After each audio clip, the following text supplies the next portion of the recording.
that was the only premise we had, was let's put our favorite funny people who are going to be a joy on the set and make us laugh while we're making this movie and make everyone laugh, we think, that's watching the movie.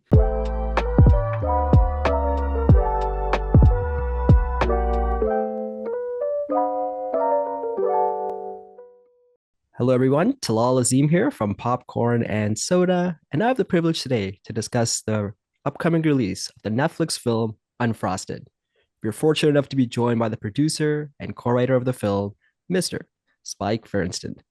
It's an absolute pleasure to be here with you today, Spike. How are you doing? I'm good. I'm really well. How are you?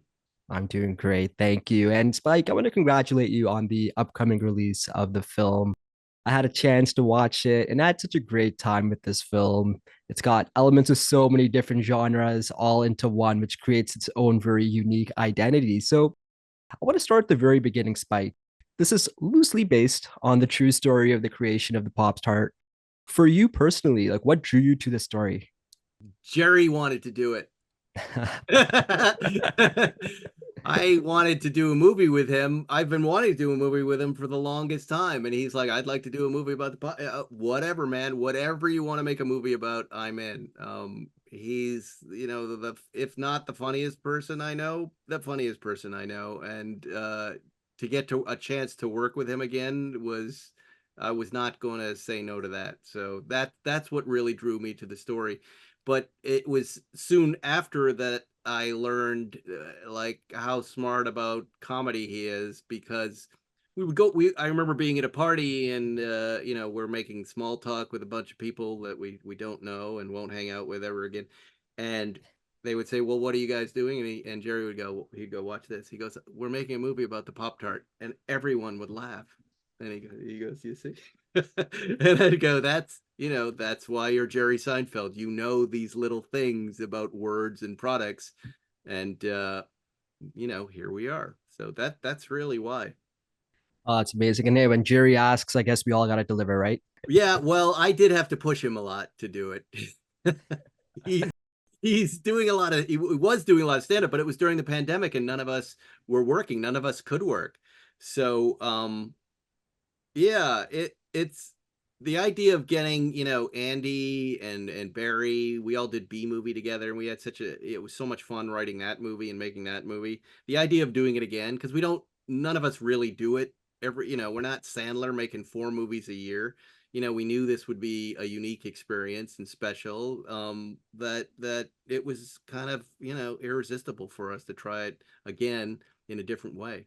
Live action, Jerry starring, Jerry directing, you know, us producing. We had never produced a movie before.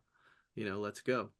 This movie has elements of so many different genres, whether it's comedy, drama, it's got this fantasy element to it as well. And it's a very charming movie. And as a producer yourself and a co-writer on the film as well, at what point did you know, Spike, that this is how you need to approach this film? Um, I don't think I ever knew. There wasn't a single moment where I knew. But recently, kind of earlier today, I realized what it was. And it to me, it was always there and I didn't really see it. But, Jerry was kind of leading the way tonally for what he wanted, and it was just like an episode of Seinfeld.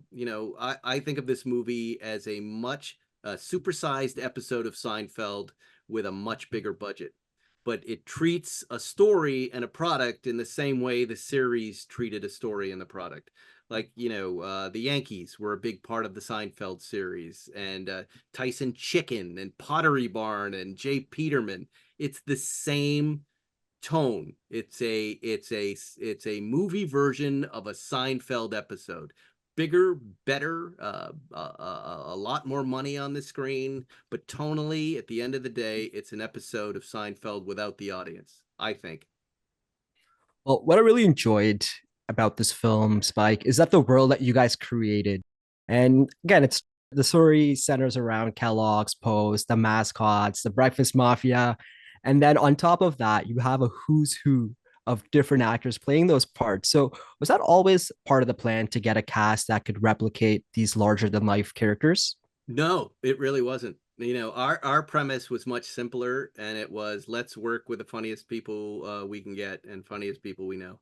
Wouldn't it be great if we could show up to set every day and be hanging out with Christian Slater or Mikey Day or this funny guy we're all watching on Instagram, Kyle Dunnigan, who's super talented, and what if Bill Burr showed up?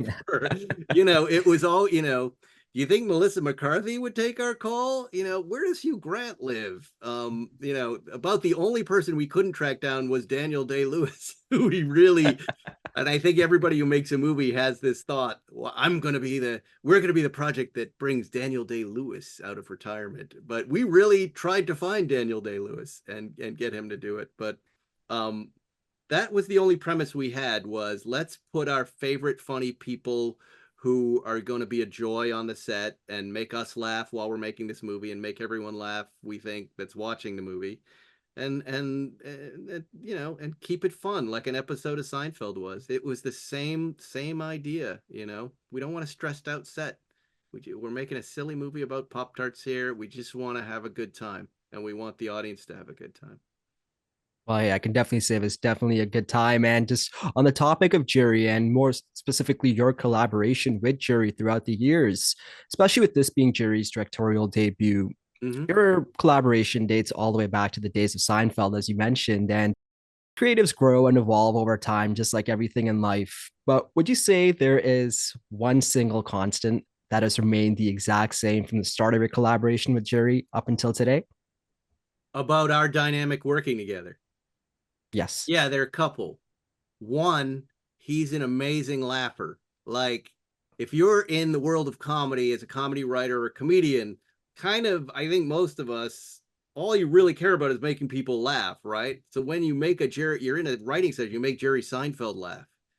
That feels really good. That's like better than money for me, because he has really high standards and you can fail. And I have failed before with him. That's one thing. The other thing that I love about Jerry, there are two others, his hatred for the cliche.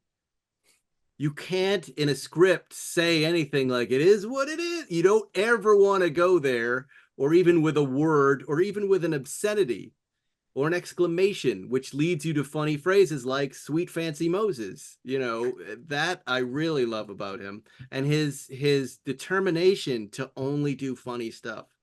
You know, yeah, the story, but this will be funny if this happens. It's a very simple world for him, and it's just the pursuit of comedy, which is so pure. And it sounds obvious maybe to folks who don't understand how the business works, but the business crushes that idea pretty quickly.